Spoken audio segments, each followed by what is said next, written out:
Mag-aalat tayo dito sa alaga natin si Sundalo Sniper kahit flat yung harap. Ubus na yung fiber at mukhang matitipad na ang carbon canister.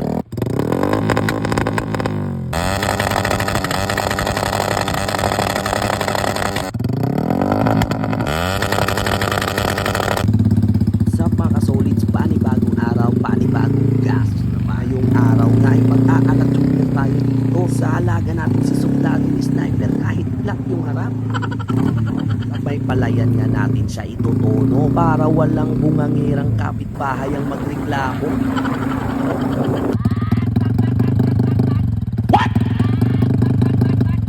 Kakaiba yung tuna. May baliw.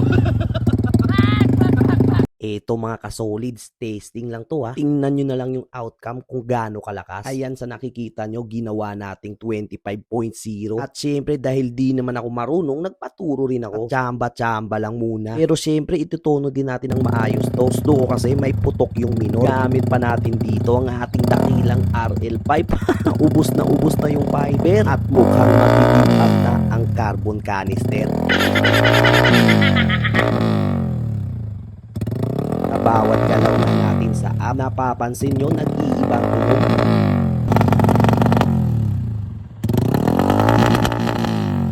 Ayun, at parang may konti ng tutok.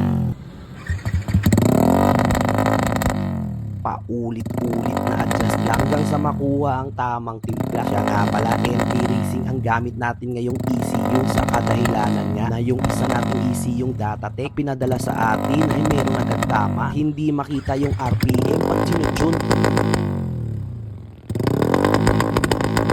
Ayun, at may lumabas ng magandang buga.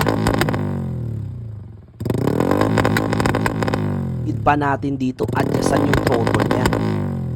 Kaya nga tayo nagpalit ng ECU kasi nga yung Datatech ECU natin ay may error 1 agad, meaning nasira talaga ang ECU at kailangan ng repair.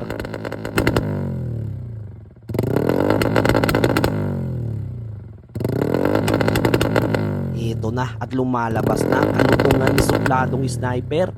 Try naman natin binitin ngayon kung ayos ba ang kinalabasan at kung pwede na bang makasabay.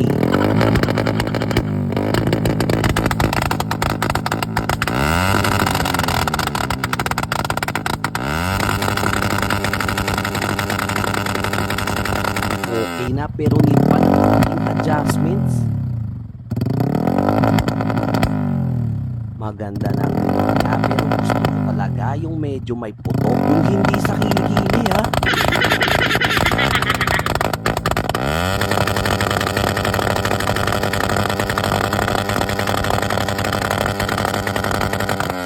Ayun, medyo mahaba na yung backfire niya.